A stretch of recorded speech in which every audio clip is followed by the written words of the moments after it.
श्याम अपने परिवार के साथ रहता था। उसके परिवार में उसका बेटा विक्की और उसकी पत्नी माया थी। श्याम के पास पुरखों की ज़मीन थी और वो उसमें खेती किया करता था। माया, मैं खेत में जा रहा हूँ। तुम मेरा खाना टाइम से ले आना। ठीक है जी, मैं और विक्की आपका खाना देने आ जाएंगे। फिर श्याम अपने खेतों में जाकर फसल की देखभाल करता है और जंगली जानवरों से बचाता है। तभी माया और विक्की उसका खाना लेकर आते हैं। लो जी, हम दोनों आपके लिए खाना ले आए। अब आप हाथ धोकर खाना खा लो।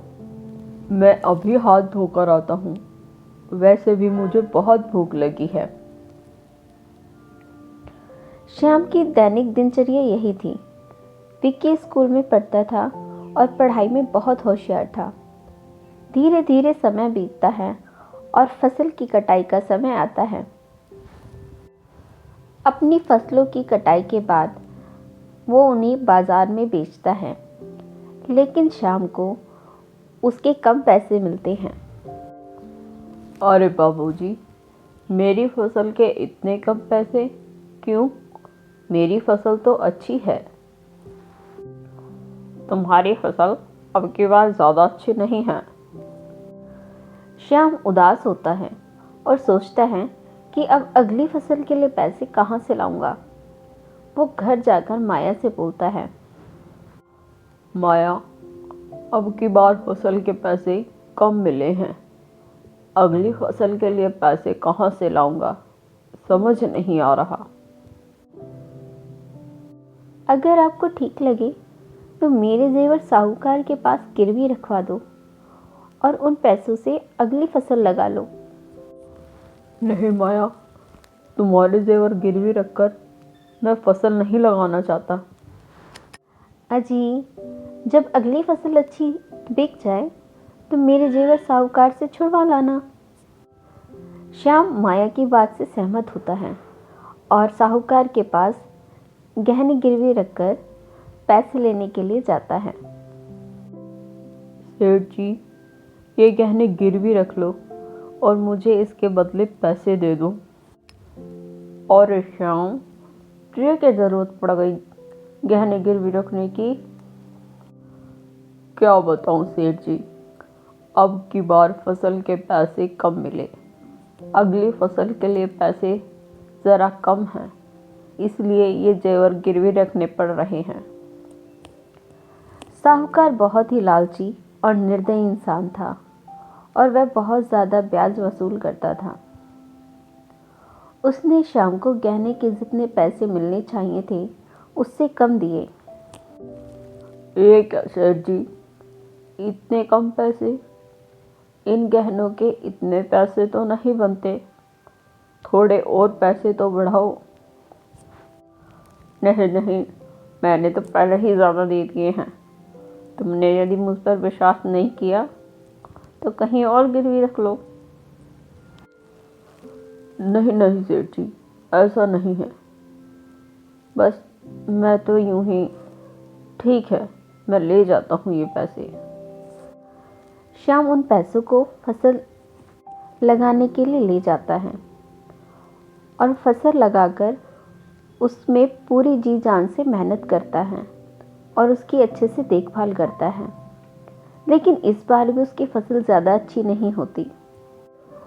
तुम्हारी फसल अब की बार भी ज़्यादा अच्छी नहीं हुई, इसलिए कम पैसे ही मिलेंगे। श्याम वो पैसे लेकर घर आता है और माया को बोलता है, अब की बार भी अच्छी फसल नहीं मिली। पैसे भी कम मिले हैं। अब कैसे होगा? श्याम बहुत ज़्यादा चिंता करता है, जिसकी वजह से उसकी तबीयत खराब हो जाती है। माया को भी चिंता होती है, लेकिन घर की हालत देख वो हिम्मत से काम लेती है। अगली फसल ना लगा पाने और श्याम के बीमार हो जाने के कारण जो पैसे बचे थे अब वो भी खर्च हो जाते हैं। माया सोचती है, क्यों ना मैं सेठ जी के पास जाकर वो गहने बेच दूं ताकि दवाइयों का खर्च और घर का खर्च चल सके। ये सोचकर माया सेठ जी के पास जाती है। सेठ जी, मेरे पति ने जो गहने गिरवी रखे थे मैं वो बेचना चाहती हूँ। उसके बचे हुए पैसे मुझे दे दो। मुझे अपने पति का इलाज कराना है। गहने? कौन से गहने?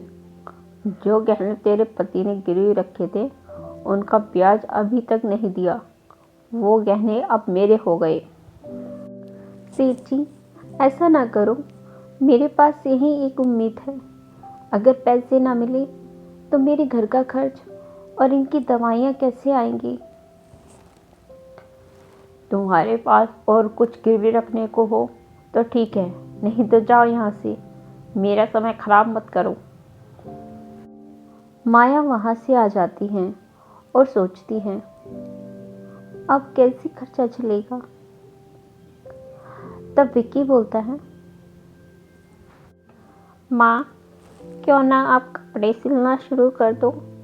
इससे घर का खर्च और पापा की दवाइयों का खर्च चल जाएगा।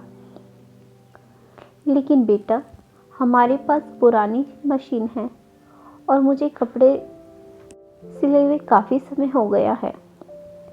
माँ, आप काम तो शुरू करो। इसमें मैं भी आपकी मदद करूँगा। माया कपड़े सिलना शुरू कर देती है और उससे उसकी ठीक ठाक आमदनी हो जाती है।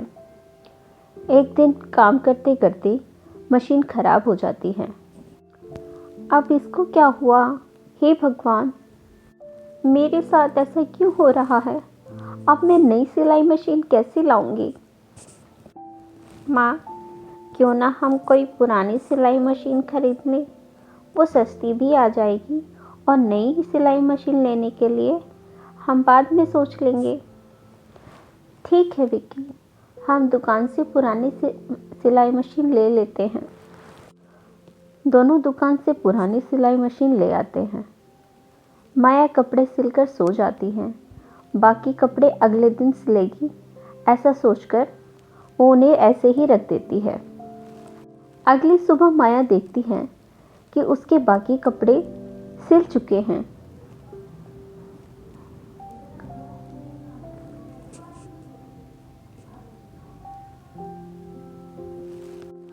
वो विक्की से हैरान होकर पूछती हैं, विक्की, ये कपड़े कैसे सिले? माँ, मुझे भी हैरानी हो रही है ये देखकर कि ये कपड़े बिना सिले हुए थे और अब सिल गए हैं। विक्की, क्या ये जादू से हुआ है? कहीं ये सिलाई मशीन जादुई तो नहीं? माँ, हो सकता है भगवान ने हमारी ईमानदारी का फल हमें जादुई सिलाई मशीन के रूप में दिया है। फिर दोनों अगली रात को कपड़े रख के सो जाते हैं और अगली सुबह फिर से उन्हें कपड़े सिले हुए मिलते हैं। माँ, ये सिलाई मशीन जादू ही है। हाँ बेटा, ये मशीन जादुई ही है। भगवान ने हम पर बड़ी कृपा कर दी। अब उनके पास सिलाई के लिए कपड़े आते और जादुई मशीन उनके कपड़े सिल दिया करती। धीरे धीरे उनकी आमदनी बढ़ती है और माया अपने पति का अच्छे से इलाज कराती है और श्याम ठीक हो जाता है। श्याम और माया सेठ के पास अपने जेवर छुड़वा लेते हैं। अब श्याम अपनी खेती करता है और माया कपड़े सिलने का काम करती है। माया ज़रूरतमंदों को कपड़े उपहार में देती और उन्हें भोजन भी कराती। दोनों भगवान और जादुई सिलाई मशीन का धन्यवाद करते हैं और खुशी खुशी अपना जीवन व्यतीत करते हैं।